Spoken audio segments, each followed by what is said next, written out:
الطاهرين المعصومين ثم الصلاة والسلام على الصديقة المباركة الرازية المرزية عالمة غير معلمة بنت القلب والنون والسر بين القاف والنون ودليل إرادة كن فيكون وكتاب المكنون آية الله العظمى وزوجة آية الله الكبرى محافظة النبوة وناشرة الولاية أم الكتاب أم القرآن أم الأنوار أم الأعلمة أم المعصومين أم العلوم أم الهدى أم الحسن أم الحسين أم المحسن أم العباس وأم أبيها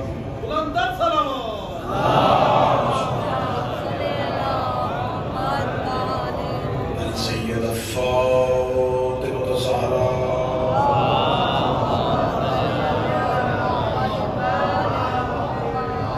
بلغ الله تعالى على آلائهم أجمعين أما بعد فقد قال سبحانه وتعالى في كتابه المجيد وفرقان الحميد بسم الله الرحمن الرحيم اليوم يئس الذين كفروا من دينكم بلندر صلوات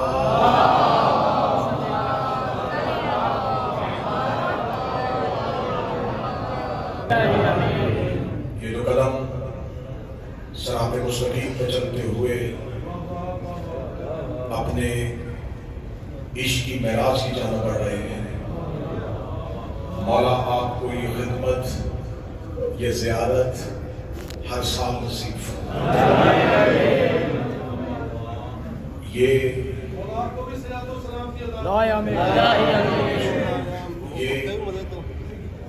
ظاہری بدن کی تھکاوٹ ہمیشہ کے لیے روح کا سبوت ہے.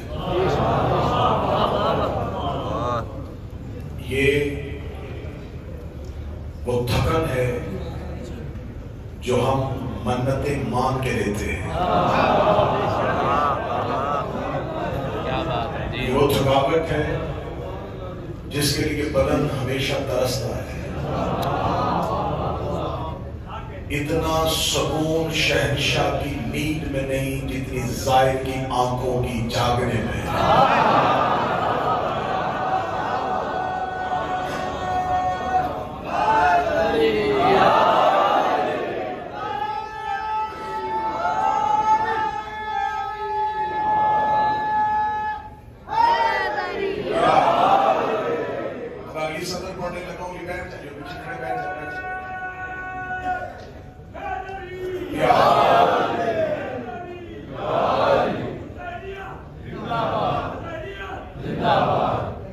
اب آپ کے ذہن بن گئے تو اب اگلی صدر کا بغیر تمہید کے استقبال کیجئے گا اور یقیناً یہ استقبال آپ ہی کریں گے.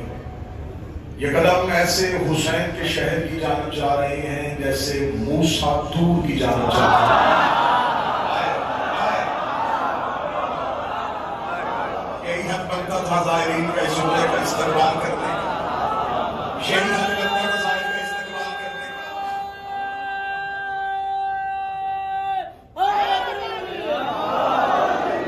یہ قدم ایسے جا رہے ہیں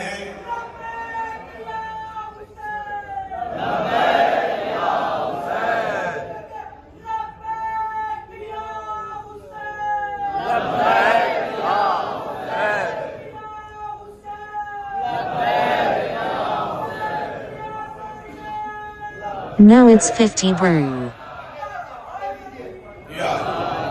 جس کے پاس جتنی جگہ ہے وہ کسی پچھلے زائر کے لیے تھوڑی اپنی جگہ چھوڑے گا تاکہ جو پیچھے زائرین کھڑے ہیں انہیں بیٹھنے کے لیے جگہ مل سکے. سلوات پڑھتے ہوئے تھوڑا تھوڑا اپنی جگہ سے فرمائیں. اللہم صلی اللہ علیہ وسلم. صدر آپ کی سماعتوں بول دی گئی. یہ قدم ایسے جا رہے ہیں جیسے موسیٰ طور پہ جاتا تھا. لیکن یہ حسین کی عاشق ہیں. ان میں سے کوئی چل کے نہیں آئے گا, ہم چلا کے آئے گا. یہ جلنے کے لیے نہیں, یہ ہمیشہ کے امر ہونے کے لیے جا رہے ہیں. نوکر مالک سے ملاقات کو ترسے ہوئے. یہ بدن کربلا نہیں جا رہے. کبھی چھوٹے چھوٹے لوہے کے ذروں کو دیکھا ہے جب وہ مغناطیس کو دیکھ کے حرکت کرتے ہیں؟ مغناطیس اپنی جگہ سے نہیں ہلتا، لیکن ذرے حرکت کرتے کرتے مغناطیس سے جڑ جاتے ہیں۔ ایسی مغناطیسیت ہے زہرا کے بیٹے میں۔ یہ بدن کھنچتے ہوئے حسین کی جانب جا رہے ہیں، کھنچتے ہوئے جا رہے ہیں۔ اور یہ بات ذہن میں رکھیے گا، جیسی شدت جاذب میں ہو ویسی ہی مجذوب میں ہونی چاہیے۔ جو طرف جاذب میں ہے وہ مجذوب میں بھی ہو۔ میں نے یہی مثال دیا تو اسی مثال کو آگے واضح کر دیتا ہوں کہ اگر آپ مغناطیس کے قریب قیمتی ترین پتھر بھی رکھیں، پتھر حرکت نہیں کرے، اس لیے کہ مغناطیس میں کھینچنے کی صلاحیت ہے، تو آگے بھی وہ ہونا چاہیے جس میں کھینچنے کی صلاحیت ہے۔ آپ مغناطیس کے سامنے ہیلا بھی رکھ دو، وہ ہلے گا نہیں، کیونکہ اس میں کھینچنے کی صلاحیت ہے۔ آگے وہ ہو جس میں کھینچنے کی صلاحیت ہو۔ ہیلا رکھ دو، ہیلا حرکت نہیں کرتا، لیکن زنگ زدہ لوہا رکھ دو، وہ حرکت کرنا شروع کر دے گا، اس لیے کہ مغناطیس میں کھینچنے کی صلاحیت ہے تو لوہے میں کھینچنے کی صلاحیت ہے۔ کہ صدر کربلا میں جاتا ہوا ظاہری سمجھے گا تو پھر پوری دنیا میں کون سمجھے گا؟ اس کا مطلب ہے کہ اگر سامنے کھینچنے کی صلاحیت ہو تو حرکت وہی کرتا ہے جس میں کھینچنے کی صلاحیت ہو۔ آج کے بعد یہ سوال ختم ہو جانا چاہیے کہ یار بندہ کربلا کیوں نہیں جاتا؟ بندہ پیسے سے کربلا نہیں آتا، حسین کے پاس وہی جائے گا جس میں کھینچنے کی صلاحیت۔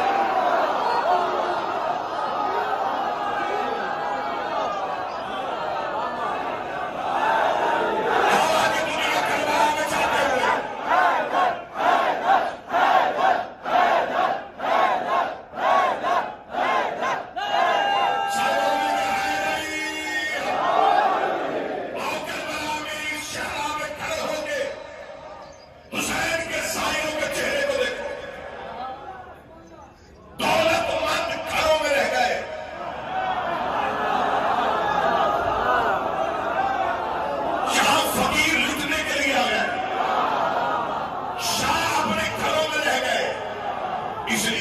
حسین کے پاس وہی آئے گا جس میں کھینچنے کی صلاحیت ہے۔ اس کا مطلب ہے کہ مغناطیس کے قریب لکڑی جتنی دیر مرضی پڑی رہے کوئی اثر نہیں ہوگا، اس لیے کہ مغناطیسیت میں فرق نہیں آیا۔ لکڑی میں وہ صرف ہی نہیں تھا کہ وہ مغناطیس کے قریب رہ کے بھی مغناطیس سے کچھ نہ لے سکی۔ بندے چپ ہو گیا، مجھے دکھ نہیں ہے کہ تم نے رات کا سفر کیا ہے۔ اگلا جملہ کہنے لگا، لکڑی چاہے ساری زندگی مغناطیس کے قریب پڑی رہے کوئی فرق نہیں پڑے گا۔ اب ہمیں نہ بتایا کرو کہ کس کی قبر کہاں پہ ہے۔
نبی کے پہلو میں سونا ہے، نبیوں کو پہلو میں سونا ہے۔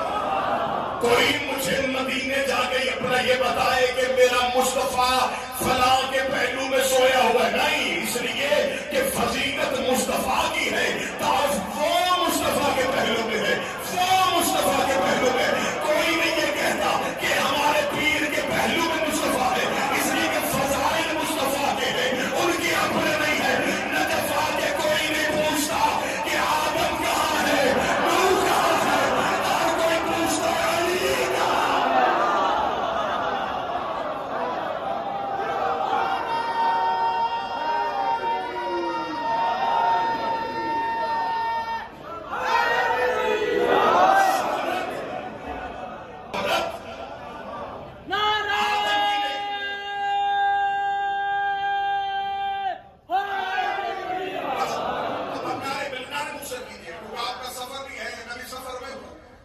جتنی جلدی ہو سکے زیادہ سے زیادہ مقام۔ شہرت آدم کی شہرت یہ نہیں ہے علی کو میں نے پہلو میں سنایا، آدم شعور ہے کہ میں علی کے پہلو میں، پہلو میں سونے سے فضیلتیں بنتی، کھچنے کی صلاحیت ہونی چاہیے، کھچنے کی صلاحیت ہونی چاہیے۔ یہ کریم ہے، ان کا کرم، ان کی صلاحیت ہے، یہ کیسے ہے؟ آئے گا وہ جس میں کھچنے کی صلاحیت ہے۔ اچھا ابھی صدر علی بھائی اسی مطلب کو دینا چاہوں گا کہ اگر مقناطیس میں کھینچنے کی صلاحیت ہے تو پھر مقناطیس کو اللہ نے یہ کریمی بھی عطا کی ہے کہ جب وہ لوہے کو تھوڑی دیر کے لیے اپنے ساتھ مس رکھتا ہے تو جب اس کو جدا کرتا ہے پھر چھوٹے چھوٹے ذرے وہ بھی کھینچ لیتا ہے۔ مقناطیس میں اتنی کریمی ہے کہ جب لوہے کو اپنے آپ سے جدا کرتا ہے تو جب تک وہ تھوڑی تھوڑی مقناطیسیت اس کو خیرات میں باندھ دیتا ہے، چھوٹے چھوٹے ذروں کو وہ بھی کھینچ لیتا ہے۔ تم اپنے گھروں میں سوئے ہوئے تھے، میں اس مجمع سے انصاف لوں گا، تم میں سے آدھا مجمع کہے گا میرے شہر میں نہیں تھا کہ مجھے ایک سال حسین بلائیں گے، مجھے پتہ ہی نہیں تھا مجھے ایک سال حسین بلائیں گے، میرا تو اچانک اللہ بن گیا، میرا تو خیال میں نہیں تھا حسین مجھ پہ اتنا کرم کر دے گا۔ اس کا مطلب حسین نے تمہیں کھینچ لیا، اب تم جاؤ گے حسین کی ذری کے بعد، حسین تمہیں اپنے ساتھ مس کرے گا، مس کرنے کے بعد وہ حسین تمہیں جدا کرے گا، پھر حسین کے جاؤ زمانے میں جا کے اعلان کر دو اب گناہ گاروں کو قبر حسین پہ آنے کی ضرورت نہیں، میرے ظاہر کا چہرہ دیکھو۔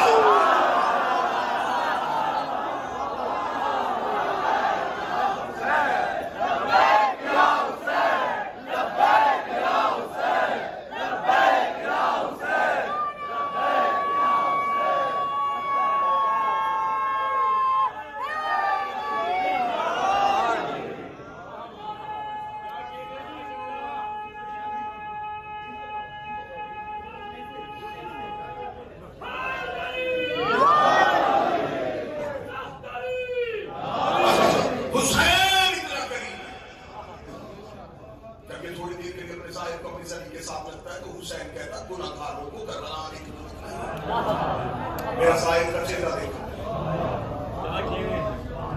حسین تمہارے چہرے سے شفاعت بانٹے گا۔ حسین کہتا ہے چھوٹے چھوٹے گناہ گاروں کو تم ہی معاف کروا لینا۔ اگر کسی نے اس مقناطیس کی کشش دیکھ لی ہوگی اس میں کتنی کشش ہے، اس نے ایک رات میں علیہ السلام کیا ہے حر کو، جس کی جانب چاہ رہے ہو یہ کائنات کا سب سے بڑا قریب ہے۔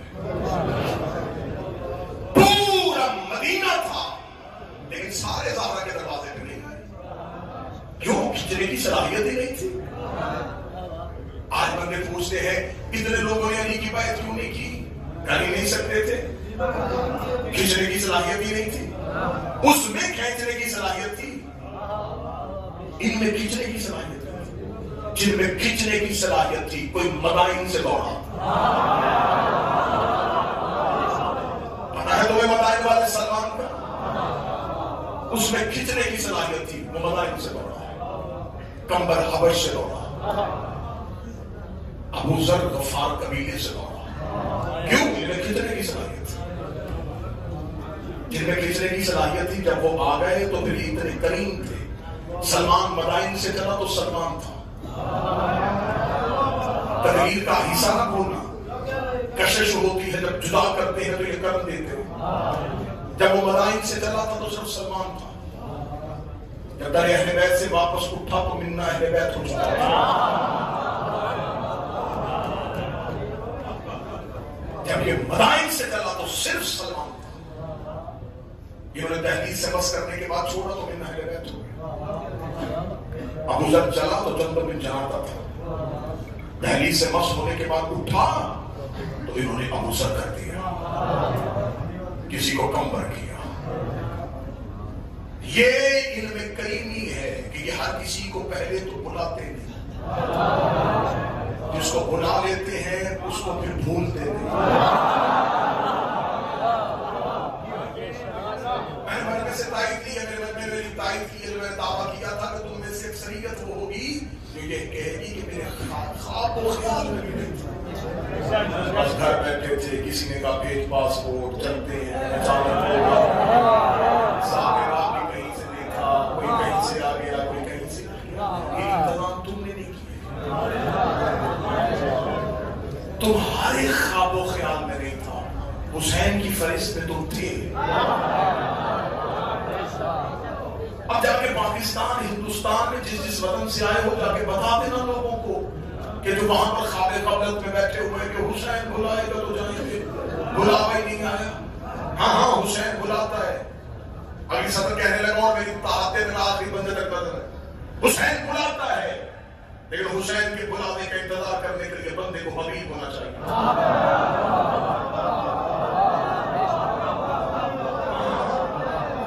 حسین بلائیں گے, لیکن حسین کے بلانے کا انتظار کرنے کے لیے بندے کو حبیب ہونا چاہیے.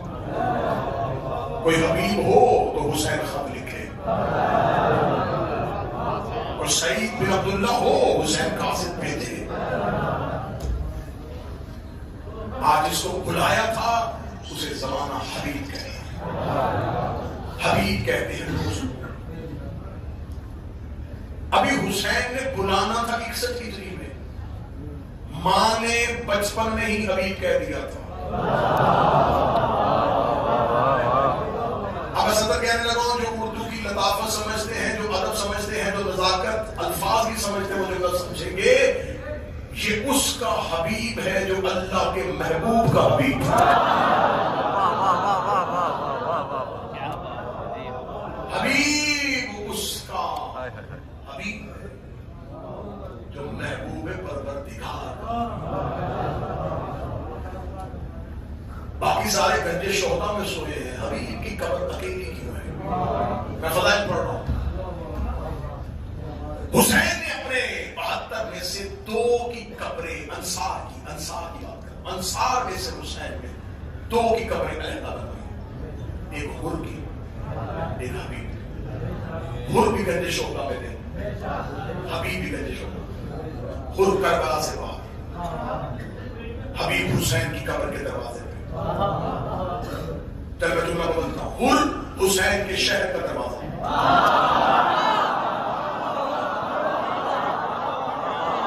حبیب حسین کی قبر کا دروازہ.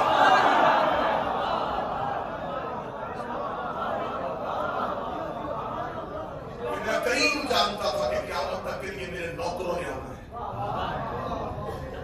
اگر حسین عباس کو کربلا کے باہر بٹھاتے, نوکر ڈر جاتے.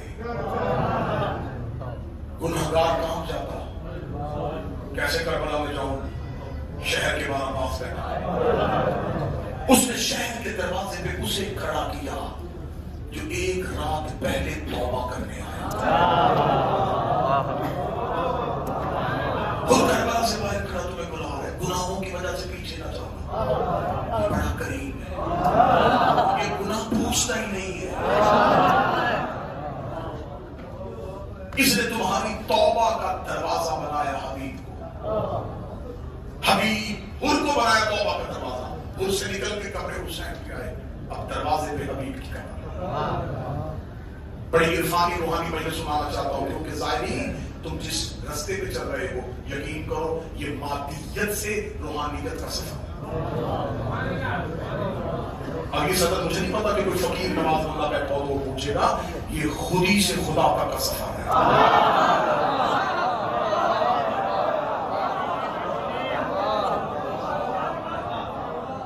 بدن سے روح کا سفر. برائے سیادت سلامتی علامہ آصف رضا علوی برائے سیادت سلامتی سرکار امام العصر بلند صلوات اللہ.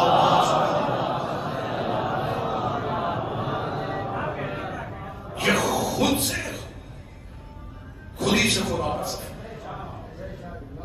یہ بدن سے روح کا سفر، یہ بدن سے روح کا سفر ہے، یہ غیر معصوم کی معراج کا سفر ہے.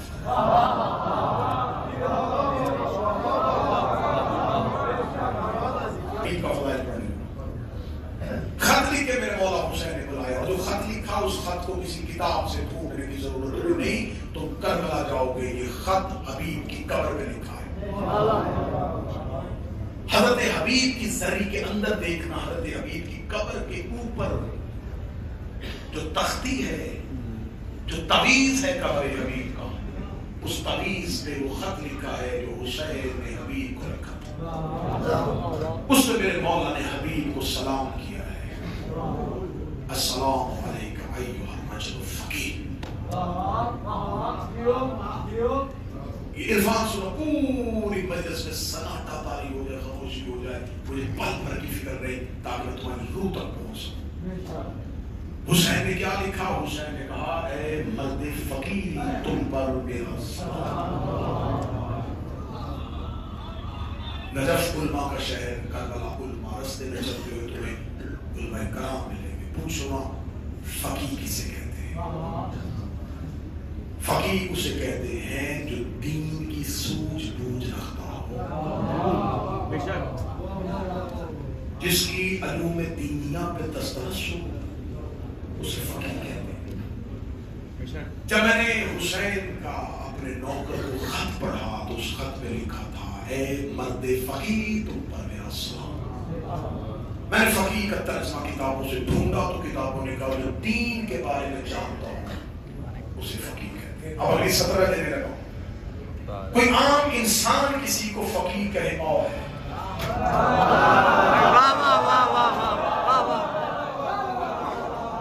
میں کسی کو فقیر کہوں گا تو اس کا مطلب یہ ہے کہ میں جانتا ہوں کہ میری علم کے مطابق، میری نظر میں اس کے پاس مجھ سے زیادہ دین کی دسترس ہے.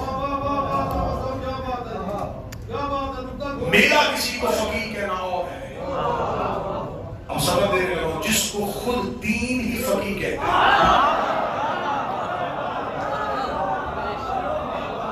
کسی فقیر کسی مدینے کے شخص نے نہیں کہا.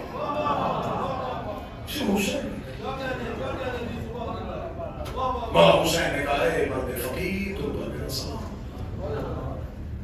جب میں نے یہ خط پڑھا تو میں نے کہا کہ ضرور حضرت حبیب کوفہ میں بطور فقیر مشہور ہوں گے. تو حسین نے فقیر کہا. میں نے حضرت حبیب کی زندگی کی چھوٹی سے لے کے بڑی کتاب کھولی. مجھے حبیب کی زندگی کا کوئی ایک ایسا چیپٹر، کوئی باب نہیں ملا کہ حضرت حبیب نے اپنی زندگی میں کہیں بطور فقاہت مشہور ہے. فقیر ہے. حضرت حبیب کی زندگی میں حضرت حبیب کو دین میں مسئلے بتاتے ہوں، لوگوں کو شریعت کے بارے میں رہنمائی دیتے ہوں. جب حضرت حبیب کی زندگی میں یہ سب نظر نہ آیا تو میں نے کہا پھر حبیب فقیر کیوں ہے؟ کسی کو کوئی بندہ ٹائٹل دے تو اس کا مطلب ہے کہ اسے اس عہدے کا پتہ ہے. حسین جانتے تھے تو فقیر کہا، تو حسین نے فقیر کیوں کہا؟ یہ راز میں تمہارے حوالے کروں گا، تمہیں پورے سفر میں ٹھنڈک دے گا. جب کربلا میں جا کے حبیب کی قبر چوبو گے تو نوکر کا چلنا ہے. حسین نے حبیب کو فقیر کیوں کہا؟ میں ڈھونڈتا رہا، میرے اندر بے چینی رہی، اندر طرف پیدا ہو گئی. حسین نے فقیر کیوں کہا؟ حسین نے فقیر کیوں کہا؟ حسین نے فقیر کیوں کہا؟ حیات اللہ علی مراشی نے اپنی کتاب میں فقیر کی تعریف کرتے ہوئے جملہ لکھا. اس جملے نے مجھے سکون دیا، مجھے ٹھہراؤ دیا. علی مراشی نے کہا کہ اگر کسی انسان کے سامنے ایک وقت میں دو عبادتیں اکٹھی ہو جائیں اور وہ یہ تعین کر لیں کہ اس میں سے کسے رکھنا ہے کسے بچانا ہے، اسے فقیر کہتے ہیں.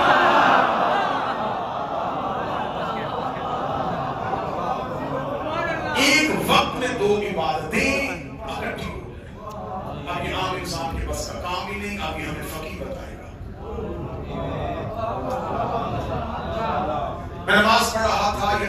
رہی تھی، مجھے ڈر تھا کہ پیچھے چھت گرے گی، کوئی شخص مر سکتا ہے. اب میں فقیر سے پوچھوں گا نماز پڑھوں یا توڑ کے بندہ بچاؤں. میں کنارے پہ کھڑا تھا، میں نماز پڑھ رہا تھا. مجھے شک ہے کہ یہ بچہ جو ندی میں ہے، جو نہر میں ہے، یہ ڈوب سکتا ہے. اب میں کیا کروں؟ ایک وقت میں جس کے سامنے دو کام ہو، ان میں سے وہ ایک کا تعین کرے اور دونوں ہی واجب ہو، اسے کہتے ہیں فقیر. مجھے لائن مل گئی کہ اس کا مطلب ہے کہ حبیب کی زندگی پڑھنی پڑے گی کہ حبیب کی زندگی میں کون سا ایسا کام آیا تھا جس میں حبیب نے ایک کا تعین کیا تھا. محفل میں سناٹا چاہیے مجھے، بالکل خاموشی چاہیے مجھے. میں پہلا خطیب ہوں جو آپ کو یہ کہہ رہا ہوں کہ نعرہ نہ لگانا، داد نہ دینا، خاموش رہنا تاکہ ایسا نہ ہو کہ تمہارے شور کی وجہ سے کوئی نتیجہ نہ سن سکے. کیوں کہا حبیب کو فقیر؟ حضرت حبیب کو خط لکھا، حبیب کوفہ سے چلے. صاحب کوفہ کا رہنے والے ایک جوان بھی ہے جس کا نام سعید ابن عبداللہ ہے. عاشور شروع ہو چکا ہے. امام حسین علیہ السلام نے این مقتل میں بوقت ظہر حسین ابن علی نے آواز دی، آؤ ظہر کی نماز ادا کریں. اب نماز ظہر کی ادائیگی ہے یا کچھ نبی کا یہ نماز فجر کی ادائیگی ہے، جو بھی تھی نماز حسین ادا کرنے کے لیے حسین نے اس نماز کو با جماعت پڑھانا ہے. جناب سعید نے جناب حبیب سے کہا، اے حبیب مجھے اندیشہ ہے کہ جب حسین نماز پڑھانے لگے تو دشمن کسی اس موقع کو غنیمت جان کے حملہ نہ کرتے. اب ہمیں کیا کرنا چاہیے؟ نماز پڑھیں یا حسین کے تحفظ کے لیے آگے کریں؟ جناب حبیب نے سعید سے کہا، قسمت کے ساتھ ہو سکتا ہے یہ آخری نماز ہو اور وہ بھی ہم حسین کے پیچھے نہ پڑھ سکیں، تو یہ کیا ہوگا؟ یہ سوال میں نہیں بتاؤں گا، تم حسین سے پوچھو. سعید چلے اور وہ حسین کے پاس آئے. اب بالکل حسین ابن علی مصلی امامت پہ آ چکے ہیں اور نماز کھڑی ہونے والی ہے، اور سعید نے جا کے ادب کو بھی سامنے رکھنا ہے کہ ہر سوال امام سے کرنے والا نہیں ہوتا. جتنا بڑا عالم دین ہو اتنا اہم سوال ہونا چاہیے.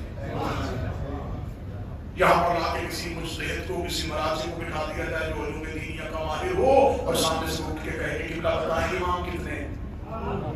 سوال چہرہ دے کے کیا جاتا ہے. اب سوال سعید نے کرنا ہے حسین سے. اب سوال دیکھنا جو جناب سعید آ کے مولا حسین کے پاس ہو کے مولا ایک شرعی مسئلہ ہے. حسین کا سعید کیا کہ اگر کوئی تحفظ کعبہ کرتا ہوا کعبے کے آگے کھڑا ہو جائے،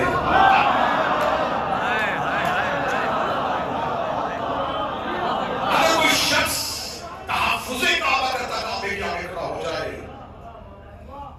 تو اس کا یہ عمل کیا کہلائے گا؟ مولا حسین نے سعید کے چہرے سے سعید کی نیت کو سمجھا. حسین سے لب مسکرائے اور مسکرا کرے، ہاں اگر مقصد تحفظ کعبہ ہو تو پھر اجر میں اضافہ ہے. یہ کہہ کے حسین نے کہا اللہ اکبر، اور سعید حسین کے آگے کھڑے ہو گئے. سعید حسین کے آگے کھڑے ہو گئے کیونکہ حسین نے بتا دیا اگر مقصد تحفظ کعبہ ہو. اب اسے خبر تھی میں امام کے آگے کھڑے ہونے والا ہوں، کیا جواب دوں گا کہ میں نے نماز میں امام کے سامنے کھڑا ہو. امام کے آگے کھڑا ہو گیا اور امام کے آگے کھڑا ہو کے سعید نے کھڑے ہوئے. سامنے سے تیر اندازوں کا وہی جو خطرہ سعید کو تھا. تیر انداز اس سوچ میں بیٹھے تھے حسین نماز شروع کرے ہم ٹیلے سے تیر بھیجے. ادھر سے تیر انداز ٹیلے سے اٹھے. انہوں نے دیکھا کہ حسین کے آگے کھڑا ہے اور بالکل حسین کے آگے کھڑا ہے. حسین نے اللہ اکبر کہا، سعید کھڑا ہے.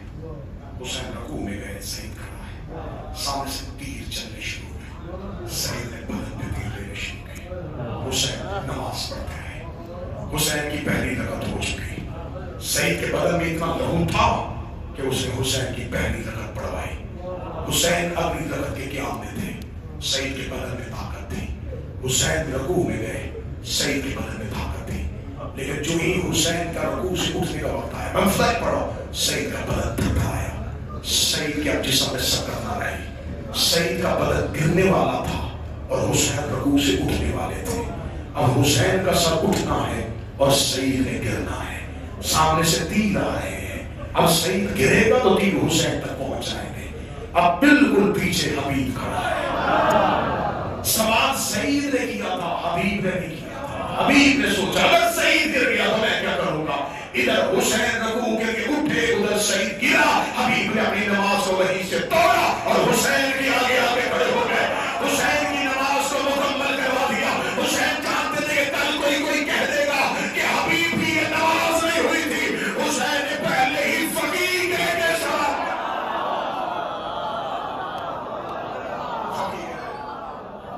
تو جانتا ہے کہ اس وقت میں کیا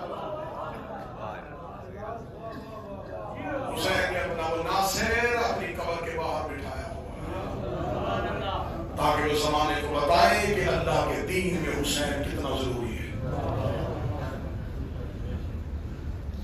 تم حسین سے محبت کرتے ہو, حسین ہی میں دین ہے, حسین ہی میں اسلام ہے, حسین ہی میں لا الہ ہے, حسین ہی میں رسالت ہے, حسین ہی میں ولایت ہے.